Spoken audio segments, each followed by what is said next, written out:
Behaviors are activities that people do on or offline. These can be everything from ordering a magazine subscription to spending an above-average amount online.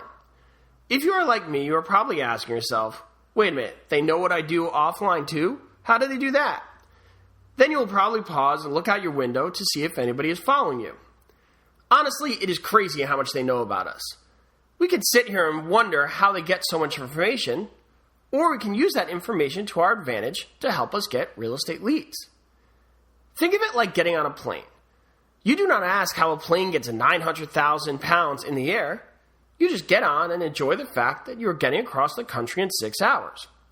Well, Facebook is your plane and the other agents are still using a horse and carriage.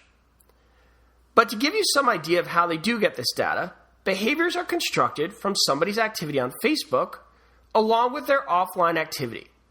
And the offline activity data is provided by a number of partners Facebook has. Now we are still in the Ad Create tool, but this time I've scrolled down just below Interests, where we now have the option to add behaviors. You will enter behaviors just like interests. You can type to search or click to browse. A lot of these behaviors seem like they'd be great options, but be careful. There's not a guarantee that the data here is 100% accurate.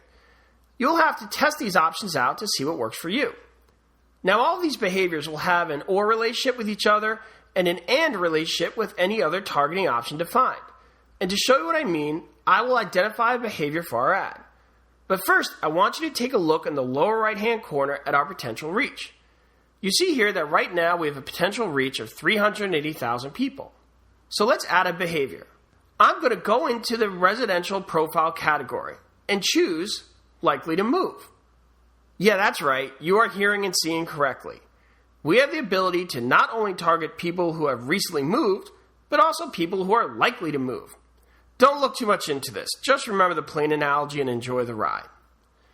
Once I've targeted people who are likely to move, we can look in the bottom right and we will see that our potential reach now is much smaller. It is at 9,600 people. This is because Facebook is now looking for all of our targeting options under the category likely to move. So now we have women between the ages of 30 and 60 who are likely to move, living in New York, who share my interests. And as you've seen so far, we can get way more detailed if we desire. Beyond behavior targeting, we also have what's called connections targeting. And connections targeting helps you control whether your ad shows to people who already have a connection with you on Facebook or don't have a connection with you. For example, you can identify people who have liked your page, joined your group, joined your event in the last 30 days.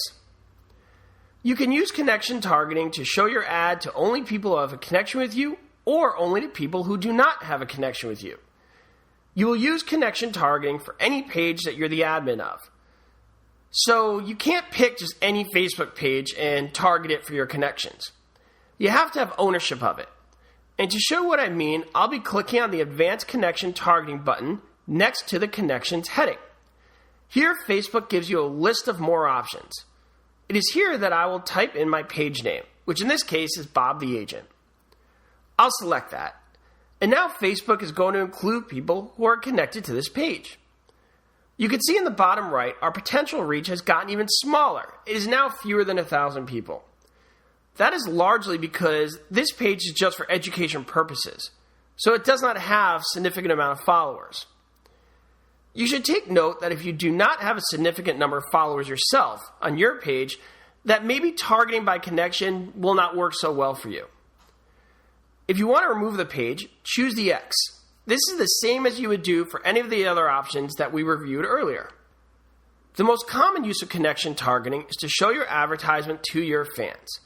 Another great place to use connection targeting is for your posts. Because Facebook does not guarantee that people who like your page will see your status updates. You may find the best way to increase engagement is to promote a post to your fans. We will go over that more later. But for now, you should realize behavior targeting, connection targeting add another layer to your advertisements as a way to help you reach the right audience.